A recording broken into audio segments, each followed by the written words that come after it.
Hello everyone, welcome to learn अभी। I am Shivani Chauhan. इस video में हम लोग देखेंगे क्लास 8th हिस्ट्री की बुक का chapter 2 from trade to territory the company establishes power. इसका पार्ट 2 हम लोग देख रहे हैं। तो इससे पहले हम लोग देख चुके हैं कि किस तरीके से जो ईस्ट इंडिया कंपनी है 1600 में हमारे देश में आई थी। क्वीन एलिजाबेथ के चार्टर से मतलब हमारे देश में इसने व्यापार करना शुरू करा था। ये सारा हम देख चुके हैं। अब हम लोग यहाँ से देखते हैं कंपनी ऑफिशियल बिकम्स नवाब्स। तो अब नवाब जो है इन्होंने क्या किया था, हमने पिछले वीडियो में देखा था कि इन्होंने मुगल जो एम्परर था उससे नवाबी यानी कि दीवानी राइट जो है वो ले लिए थे। मतलब अब कलकत्ता में जो करा खट्टे का काम करने का यही खुद किया करते थे।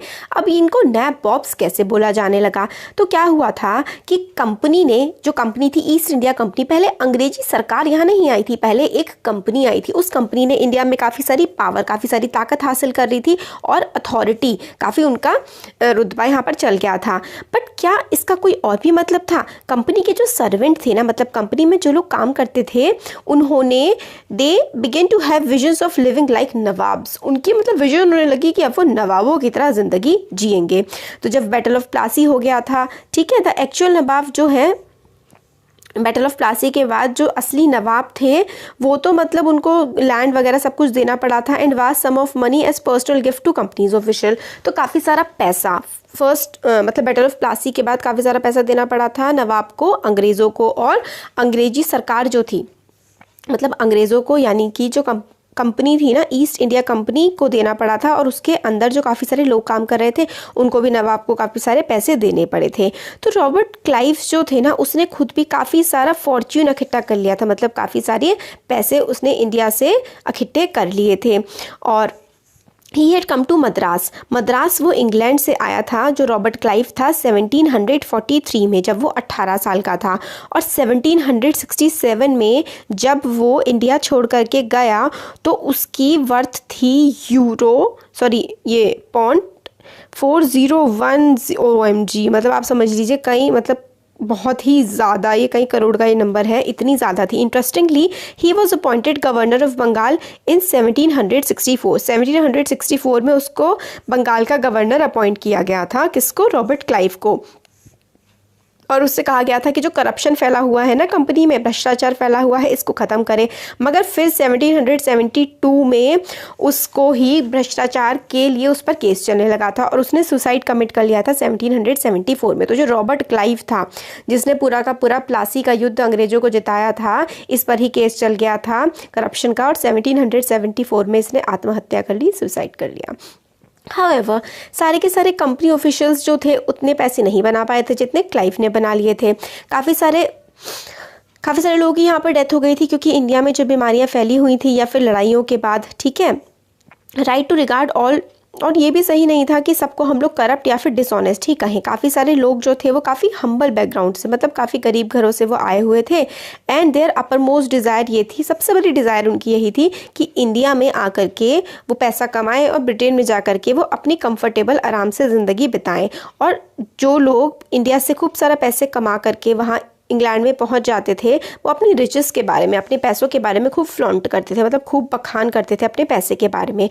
तो ऐसे ही लोगों को नाबॉब्स ऐसे ही लोगों को कहा जाता था, जो इंडिया में आकर के पहले काफ़ी मतलब गरीब होते थे वो ब्रिटेन में, फिर इंडिया में आकर के खूब पैसे कमा लेते थे और फिर बाद में ब्रिटेन में जाकर के खूब अपने पैसों की शेखी झाड़ते थे। तो इसलिए वहाँ के लोगों ने उनको नवाब का इंग्लिशाइज्ड वर्जन नाबॉब्स कहना उनको शुरू कर दिया था। They were often seen as upstarts and social climbers in British society and वो ridiculed and made fun in plays and cartoons. और उनकी काफ़ी ज़्यादा प्लेज में, नाटकों में, कार्टून्स में ऐसे लोगों की काफ़ी ज़्यादा मजाक उड़ाई जाती थी कि पहले वो गरीब थे, फिर इंडिया से खूब पैसा लूट लाट के किसी भी तरह से वो आए और वहाँ पे खूब शेखी झाड़ने लगे। इस तरीके के लोगों को नवाब या फिर उनको काफ़ी मजाक उड़ाया जाता था। Company rule expands. अब कंपनी का रूल किस तरीके से एक्सपैंड किया ये हम इसमें देखेंगे। प्रोसेस ऑफ एनेक्सेशन का मतलब होता है कब्जा करना। जो इंडिया का जो कब्जा करना इन लोगों ने शुरू करा था ना अंग्रेज़ों ने, वो एक तरह से प्लासी के युद्ध के बाद शुरू हो चुका था। इंडिया की जो स्टेट्स थी, ईस्ट इंडिया कंपनी ने 1757 से लेकर के 1857 तक बहुत बड़े इंडिया के इलाके पर ईस्ट इंडिया कंपनी ने, इन अंग्रेजों ने कब्जा कर लिया था। कंपनी को ना काफ़ी कम ही जो है डायरेक्ट अटैक करने पड़ते थे, ठीक है। ज़्यादातर अटैक तो उन लोगों के ना मतलब अटैक ही नहीं करने पड़ते थे, वो अपने पॉलिटिकल, इकोनॉमिक या फिर डिप्लोमेटिक मेथड्स चला करके किसी भी राज्य को हड़प लिया करते थे। मतलब पहले पॉलिटिकल की अच्छा क्या करते थे, 2 राज्यों में लड़ाई करवा देते थे, फिर उसके बाद जब जो राज्य कमज़ोर होता था उसको या आराम से दबा लेते थे। इकोनॉमिकली इतना ज़्यादा उन पर टैक्स लगा देते थे इस तरीके से कि वो दब जाते थे। डिप्लोमेटिकली वही कि हम तुम्हारी रक्षा करेंगे, तुम अपनी आर्मी रखना बंद कर दो, फिर वो राजा कमज़ोर हो जाता था। तो यही सारे कई तरीके वो अपनाते थे हमारे इंडिया के जो राजा वगैरह हैं उनको दबाने के लिए। तो क्या क्या टैक्टिक्स अपनाते थे वो, political, economic and diplomatic methods वो अपनाते थे इंडिया के अलग अलग इलाकों को अनेक्स करने के लिए, हड़पने के लिए। बैटल ऑफ बक्सर जो हुआ था, बैटल ऑफ बक्सर कब हुआ था, 1767 में। अगर आपने पिछली वीडियो अच्छे से देखी है तो आप लोग मुझे बताएंगे कमेंट सेक्शन में कि बैटल ऑफ प्लासे जो था वो कौन से साल में हुआ था। और प्लासे जो है ना वो एक पलाश ट्री है, पलाश ट्री करके वहाँ पर एक मिलता है जिससे गुलाल भी बनाया जाता है। वहाँ से ये अंग्रेज पलाश तो बोल नहीं पाते तो पलाश को वो पलाशे उन्होंने बोलना शुरू कर दिया था, तो वहीं से बैटल ऑफ प्लासे का नाम आया। और हाँ देखिए, मेरे को ध्यान नहीं रहता है, मैं कमेंट बॉक्स में याद से पूरे के पूरा प्रोवाइड कर दूंगी आपको ये जो है प्लेलिस्ट, जिसमें आपको क्वेश्चन आंसर्स वगैरह मिल जाएंगे इससे पहले के चैप्टर्स, और बाकी ज्योग्राफी के मैं जो सारे चैप्टर का एक्सप्लेनेशन कवर कर चुकी हूँ, सब कुछ मैं आपको प्लेलिस्ट में प्रोवाइड करा दूंगी। तो देखिए, बैटल ऑफ बक्सर के बाद ना कंपनी ने अपॉइंट करना शुरू कर दिया था रेसिडेंट्स इन इंडियन स्टेट्स। इसका क्या मतलब है, देखिए रेसिडेंट्स ऐसे लोग होते थे जैसे हमारे अंग्रेजों ने बंगाल पे तो शासन कर लिया था, मगर बाकी सारे इलाके थे ना, और भी इलाके थे जहाँ पर इनका शासन नहीं था, तो वहाँ पर ये क्या करते थे, अपने रेसिडेंट्स बिठा देते थे। मतलब अपना एक आदमी बिठा दिया करते थे जो राजा के पूरी की राजा क्या काम कर रहा है उसकी पूरी की पूरी इन्फॉर्मेशन इनके मतलब अपने हेड्स को वो लोग पहुँचा दिया करते थे। तो दे वर पॉलिटिकल और commercial agents and their job was to serve and further the interest of the company. तो ऐसे रेसिडेंट्स, ऐसे अंग्रेज अपने ब्रिटेन के लोग वहाँ पे बैठा दिया करते थे जो राजा के दरबार की सारी खबरें कंपनी को पहुँचाता रहता था। यहाँ पर कंपनी जो है ना ये एक्चुअली एक कंपनी है, ये है ईस्ट इंडिया कंपनी इसका नाम है। और पहले क्या था ना, जैसे कि अटैक किया जाता था तो राजा वगैरह करते थे, मगर अंग्रेज़ों ने किस तरीके से हमारा देश हड़पा है, वो उनकी क्वीन ने, उनके राजा ने कोई अटैक नहीं किया हम पे, उन लोगों ने अपनी एक कंपनी भेजी थी व्यापार करने के लिए, और उस कंपनी ने व्यापार करने के चक्कर में पूरे देश पे कब्जा सा जमा लिया। तो इन रेसिडेंट्स के थ्रू कंपनी जो है, कंपनी के ऑफिशियल्स जो थे, कंपनी के लोग, वो इंटरफेयर करते थे इंडियन स्टेट्स के इंटरनल मामलों में, उनके डेली कामकाज में काफ़ी ज़्यादा इंटरफेयर करते थे। वो ट्राई करते थे कि सक्सेसर कौन होगा थ्रोन का, मतलब अगला राजा कौन बनेगा, ये भी अंग्रेज़ जो है कोशिश करते थे कि हमारी ही चले इस बात में भी, और किसको अलग अलग पोस्ट्स पे बिठाया जाएगा ये भी अंग्रेज डिसाइड करने लगे थे। समटाइम्स कंपनी फोर्स करती थी अलग अलग राज्यों को सब्सिडरी अलायंस में। अब ये बहुत इंपॉर्टेंट है, सब्सिडरी अलायंस, ठीक है, ये चीज़ बहुत ज़्यादा इंपॉर्टेंट है, आपके एग्जाम में ज़रूर पूछा जाएगा ये वाला क्वेश्चन कि what is subsidiary alliance system. तो सब्सिडरी अलायंस के अकॉर्डिंग क्या होता था, according to the terms of this alliance Indian rulers were not allowed to have their independent armed forces. Mainly क्या होता था इसमें, सब्सिडरी अलायंस में जो इंडियन रूलर था ना, जो राजा था, उसको अपनी आर्मी रखने का हक नहीं था। They were to be protected by the company, और कंपनी जो है ना वही राजा को प्रोटेक्ट करेगी, but had to pay for subsidiary forces that the company was supposed to maintain for the purpose of this protection। तो राजा जो है अपनी आर्मी नहीं रखेगा, बल्कि जो कंपनी है ना वो आर्मी रखेगी राजा के लिए, और पैसे कौन देगा उस आर्मी को, राजा देगा। मतलब राजा को तो डबल लॉस हो गया कि राजा को तो पैसे देने पड़ रहे हैं उस आर्मी को, मगर उस आर्मी पे राजा का कोई कंट्रोल भी नहीं है। तो यही तो अंग्रेज चाहते थे कि राजा को कमज़ोर कर दिया जाए। अगर इंडियन रूलर्स पेमेंट नहीं कर पाते थे तो एक टेरिटरी, उनके राज्य का एक हिस्सा हड़प लिया जाता था पेनल्टी के तौर पर। एग्जाम्पल के लिए रिचर्ड वेलेस्ली, आपसे वेलेस्ली याद कर सकते हैं, जो कि गवर्नर जनरल था 1700, इसने बड़े कारनामे किए वेलेस्ली ने। वेल था इसके नाम में, बट इसने वेल कोई भी काम नहीं किया है, इसने ही बहुत देखेंगे अभी चैप्टर में। वेल्सली वॉज गवर्नर जनरल जो कि था 1798 से 1805 तक। Nawab of Awadh was force to give over half of its territory to the company in 1801 and as he fail to pay for the subsidiary forces. तो जो नवाब ऑफ अवध था ना, उसको इसने क्या करा था, नवाब ऑफ अवध का लगभग आधा राज्य इसने हड़प लिया था, क्योंकि नवाब जो था ना अवध का, वो सब्सिडरी फोर्सेस के लिए पैसा नहीं दे पाया था। किसने किया था ऐसा, इस वेल्सली ने किया था। हैदराबाद को भी काफ़ी सारी टेरिटरी देनी पड़ी थी। टेरिटरी का मतलब होता है इलाका, अपने राज्य का काफ़ी सारा इलाका देना पड़ा था इस सब्सिडरी अलायंस सिस्टम के हिसाब से ही। और ये किसने ज़्यादातर फॉलो करा था इसको, वेल्सली ने। अब पढ़ते हैं हम लोग टीपू सुल्तान के बारे में। यह है टीपू सुल्तान की पिक्चर। इनको कहा जाता है the tiger of Mysore. Mysore का इलाका जो आज के टाइम कर्नाटक वाले रीजन में आता है, वहाँ से ये बिलोंग करते थे। ठीक है, तो देखिए, company restored to direct military confederation when it saw a threat to its political and economic interest. तो कंपनी जो है क्या करती थी, अटैक करना शुरू कर देती थी डायरेक्ट, कि अगर उसको लगता था कि भाई हम पे अटैक हो जाएगा, इससे पहले हम ही अटैक कर देते हैं। और इसको हम लोग समझ में आता है, जो मैसूर था इंडियन स्टेट, इंडिया का साउदर्न स्टेट जो था मैसूर, उसमें तो मैसूर जो है उसकी काफ़ी ज़्यादा ताकत बढ़ गई थी लीडरशिप में। हैदर अली जो है वो टीपू सुल्तान के फादर थे। जब हैदर अली के पास सत्ता थी तो मैसूर की ताकत काफ़ी ज़्यादा बढ़ गई थी। इन्होंने 1761 से लेकर के 82 तक हैदर अली ने रूल किया, और इनके जो फेमस सन टीपू सुल्तान ने 1782 से लेकर के 1799 तक इन्होंने रूल किया। मैसूर जो है काफ़ी ज़्यादा प्रॉफिटेबल, मतलब काफ़ी मुनाफे वाला ट्रेड करता था मालाबार कोस्ट से। देखिए, मालाबार कोस्ट ना इधर को पड़ता है, जैसे इंडिया का ये सदर्न पार्ट है ना, सदर्न पार्ट है, तो इधर मालाबार कोस्ट जो है, कोस्ट मतलब जो है समुद्र तट, वहाँ से ही व्यापार इनका होता था। ये क्या करते थे, पेपर, मतलब जैसे कि क्या होता था, मैसूर में ना काफ़ी ज़्यादा ट्रेड होता था किस चीज़ का, पेपर का और कार्डमम का, मतलब गरम मसाले टाइप्स का काफ़ी ज़्यादा ट्रेड होता था, काली मिर्च और इलायची का। तो इस ट्रेड पर जो कंपनी ट्रेड किया करती थी, व्यापार किया करती थी, इस पर ये काफ़ी ज़्यादा टैक्स लगाते थे, और इस टैक्स से इनको काफ़ी ज़्यादा फायदा होता था। किसको, टीपू सुल्तान को, क्योंकि वो टीपू सुल्तान का इलाका था, तो वो कंपनी पे टैक्स लगाता था। अब टीपू सुल्तान ने स्टॉप कर दिया एक्सपोर्ट करना sandalwood, paper, cardamom through the ports of his kingdom. अब 1785 में टीपू सुल्तान ने कहा, ये लोग जो है ना अंग्रेज, ईस्ट इंडिया कंपनी, इसको हम लोग कुछ भी नहीं देंगे, सैंडलवुड मतलब चंदन की लकड़ी नहीं देंगे, पेपर नहीं देंगे, कार्डमम नहीं देंगे, और डिसअलाउ कर दिया जो लोकल मर्चेंट थे कंपनी के, मतलब कंपनी को पूरी तरीके से काम करना अपने राज्य में टीपू सुल्तान ने बंद करवा दिया। He also established a close relation with French लोग जो थे उनके साथ इनकी काफ़ी ज़्यादा दोस्ती हो गई थी टीपू सुल्तान की, और इसने अपनी आर्मी को भी मॉडर्नाइज कर लिया था, काफ़ी ज़्यादा मॉडर्न आर्मी बना ली थी फ्रेंच की हेल्प से टीपू सुल्तान ने। अब ब्रिटिशर्स को इस बात पे बड़ा ज़्यादा गुस्सा आ रहा था, क्योंकि ब्रिटिशर्स का तो बिजनेस यहाँ पर ठप हो रहा था, टीपू सुल्तान उनको व्यापार नहीं करने दे रहा था। तो हैदर और टीपू काफ़ी ज़्यादा एम्बिशियस थे, एरोगेंट थे और डेंजरस थे, काफ़ी ज़्यादा खतरनाक साबित हो रहे थे अंग्रेज़ों के लिए। और rulers who had to be control and crushed, और इनको लगता था कि भाई इन रूलर्स को तो कंट्रोल करना पड़ेगा और इनको हराना पड़ेगा। 4 लड़ाइयाँ लड़ी गई 1767 से लेकर के 1799 तक। लास्ट बैटल जो थी, battle of Seringapatam, did the company ultimately win a victory. Finally 4 लड़ाइयाँ लड़ने के बाद इन्होंने टीपू सुल्तान को हरा दिया।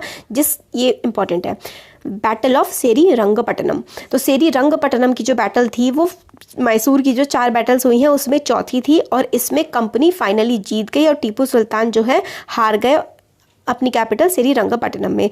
मैसूर को जो वाडियार डायनेस्टी थी ना, मैसूर में पहले जो सुल्तान टीपू सुल्तान या हैदर अली से पहले जो यहाँ पर शासन करते थे वो थे वाडियार। तो टीपू सुल्तान को हरा करके वाडियार्स को ये शासन वापस कर दिया गया, और वाडियार्स को सब्सिडरी अलायंस सिस्टम में अंग्रेज ले आए। आज भी वहाँ पर वाडियार वंश का ही राज्य चलता है। आज अब तो खैर डेमोक्रेसी, बट फिर भी जो भी चलता ही है। देखिए, टीपू सुल्तान ने ना इस तरीके का ये बनवा रखा था कि एक टाइगर है और वो टाइगर जो है अंग्रेज के सोल्जर को खा रहा है। तो इस तरीके का टीपू सुल्तान ने बनवा रखा था। और अब ये जो है विक्टोरिया म्यूजियम है ना, एल्बर्ट म्यूजियम इन लंदन, वहाँ पर इसको रखा गया है। तो लेजेंड ऑफ टीपू तो यही है, Tipu Sultan. Cornwallis receiving sons of Tipu Sultan, जो ये लॉर्ड कॉर्नवालिस था, मेनली जो ये है ना सब्सिडरी अलायंस सिस्टम इसी ने लागू करवाया है। टीपू सुल्तान अपने बेटे को दे रहे थे कि थर्ड बैटल ऑफ ये जो हुई थी ना मैसूर और एंग्लो मैसूर बैटल थी, उसके टाइम पर टीपू सुल्तान ने अपने बेटों को एक तरह से कस्टडी में दे दिया था। Company forces were defeated by Haidar Ali and Tipu Sultan. इन काफ़ी सारी बैटल्स में कंपनी की फोर्सेस को इन्होंने हरा दिया था टीपू सुल्तान हैदर अली में। बट 1792 में कंबाइंड अटैक हुआ था, मतलब मराठाज ने, निज़ाम ऑफ हैदराबाद ने और कंपनी ने मिल करके टीपू सुल्तान पे अटैक कर दिया था। मतलब हमारे देश के लोगों ने भी तो साथ दिया था ना अंग्रेज़ों का, तभी तो वो लोग हमारे देश पे शासन कर पाए थे। तो मराठाज ने, ठीक है, निज़ाम ऑफ हैदराबाद ने और प्लस कंपनी ने, तीनों ने मिल करके टीपू पर अटैक किया था। तो उस टाइम पर टीपू को ट्रीटी करनी पड़ी थी टीपू सुल्तान को, और अपने 2 सन जो है देने पड़े थे होस्टेज के फॉर्म में ब्रिटिशर्स को। और यही पेंटिंग जो है दर्शाती है कि किस तरीके से टीपू सुल्तान अपने 2 बेटों को दे रहे हैं अंग्रेज़ों को। थर्ड बैटल के बाद, 4th बैटल में तो हार ही गए थे टीपू सुल्तान, उनकी डेथ हो गई थी। अब आता है war with Marathas.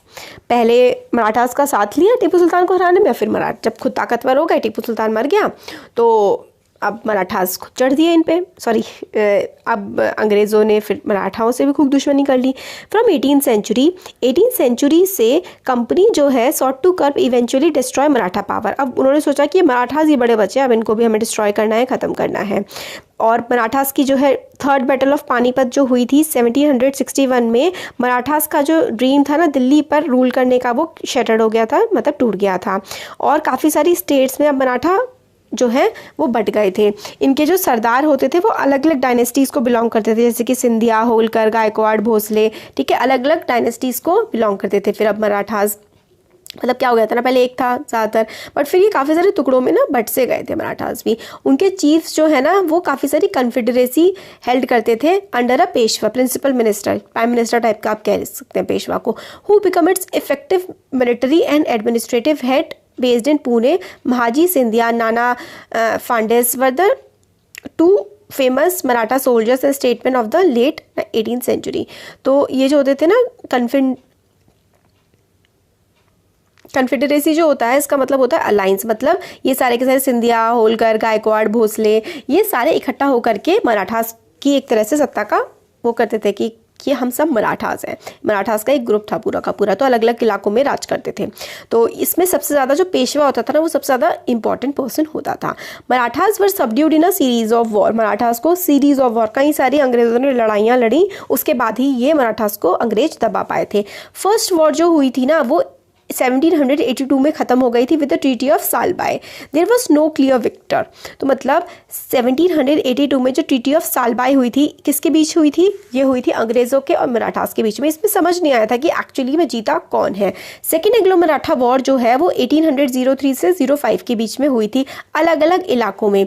Resulting Britishers जो है उन्होंने उड़ीसा पर अपना कब्जा जमा लिया था, और नॉर्थ ऑफ यमुना के पार जो भी आगरा दिल्ली वगैरह का इलाका है ना, मतलब उड़ीसा, आगरा, दिल्ली, ये अंग्रेज़ों के कब्जे में आ गया था और मराठा से छूट गया था। सेकेंड जो वॉर हुई थी Anglo Maratha war. Third Anglo Maratha war जो हुई थी उसमें मराठा की जो पावर है ना वो काफ़ी ज़्यादा, मतलब एक तरह से आप समझ लीजिए पूरी तरीके से 1817 से 19 के टाइम पे ख़त्म ही ये हो गए थे।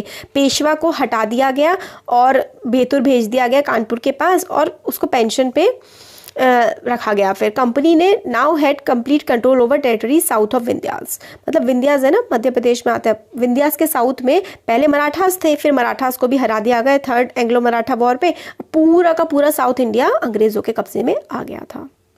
अब नेक्स्ट आता है द क्लेम टू पैरामाउंटेसी। ये मतलब क्लियर हो चुका था ऊपर से कि अर्ली 18th सेंचुरी में, मतलब जब इन्होंने मराठों को हरा दिया उसके बाद तो कोई पावर बची ही नहीं थी जो इनका मुकाबला कर सके। तो इन्होंने अपना टेरिटोरियल एक्सपेंशन जो है ना वो काफ़ी ज़्यादा पूरे के पूरे इंडिया पर लगभग इन्होंने अपना कब्जा जमा लिया था। लॉर्ड हेस्टिंग जो कि गवर्नर बने थे 1813 से 1823 के टाइम पर नई पॉलिसी ये लोग लेके आए, पैरामाउंटेसी वॉज इनिशिएटेड। अब ये क्या था आप देखते हैं। कंपनी क्लेम कर सकती थी अपनी अथॉरिटी वॉज सुप्रीम और Paramount, hence it's power was greater than the Indian states. अब पैरामाउंटेसी का मतलब होता है जो सबसे ऊपर है, मतलब ये कहते थे कि जो इंडियन स्टेट्स है ना वो हमसे नीचे हैं। पैरामाउंट वो होता है जिससे ऊपर कोई नहीं होता। तो ये कहते थे कि जो ब्रिटिश पावर है ना वो इंडियन स्टेट्स है, इंडियन राजाओं के से पैरामाउंट है, ऊपर है। तो in order to protect its interest, it was justified in annexing or threatening to annex Indian kingdom. This view continued to guide later British policies as well. तो मतलब अब ये इन्होंने क्या कहा था कि हम लोग पैरामाउंट, हम सबसे ऊपर हैं, तो हम लोग किसी भी राज्य को इंडिया के हड़प सकते हैं। इस प्रोसेस में जो है अब अनचैलेंज तो नहीं गया होगा, लोगों ने चैलेंज किया होगा कि भाई तुम ऐसे कैसे हड़पते रहोगे। तो ब्रिटिशर्स ने ट्राई किया था अनेक्स करने का। एक छोटा सा स्टेट है कित्तूर का जो कि आज कर्नाटक में पड़ता है, वहाँ पे रानी चन्नम्मा थी, उन्होंने आर्म्स में आ गई, मतलब कि हम ऐसे नहीं देंगे अपना राज्य। तो एंटी ब्रिटिश मूवमेंट उन्होंने वहाँ पे चलाया, बट वो अरेस्ट हो गई थी 1824 में और प्रिजन में जेल में 1829 में उनकी डेथ हो गई थी। बट जो एक रायन्ना थे, एक काफ़ी गरीब चौकीदार थे ऑफ सांगोली कित्तूर में, कैरीड ऑन रेजिस्टेंस। तो इन्होंने रेजिस्टेंस कैरी ऑन रखा था, चालू रखा था। With popular support he destroyed many British camps and records. तो जो रायन्ना था ना, इसने जो कित्तूर का ही था, काफ़ी मतलब प्रोटेस्ट अंग्रेज़ों के खिलाफ जारी रखा था और ब्रिटिश कैंप और रिकॉर्ड्स काफ़ी सारे इसने डिस्ट्रॉय करे थे। He was caught and handed by the British in 1830। ठीक है, तो इनको मतलब इन्होंने काफ़ी सारा अटैक करे थे ब्रिटिशर्स पे, बट फिर 1830 में इनको भी पकड़ के जो है बंदी बना लिया गया था। अब आगे आता है लेट 1830s के टाइम पर ईस्ट इंडिया कंपनी जो थी ना, वो काफ़ी ज़्यादा परेशान हो चुकी थी, क्योंकि रशिया काफ़ी ज़्यादा एक्सपैंड कर रहा था। उसको लग रहा था कंपनी को, अगर रशिया जो है एक्सपैंड करता हुआ एशिया की तरफ आ गया है और इंडिया में एंटर कर गया नॉर्थ वेस्ट में, तो हमारा क्या होगा।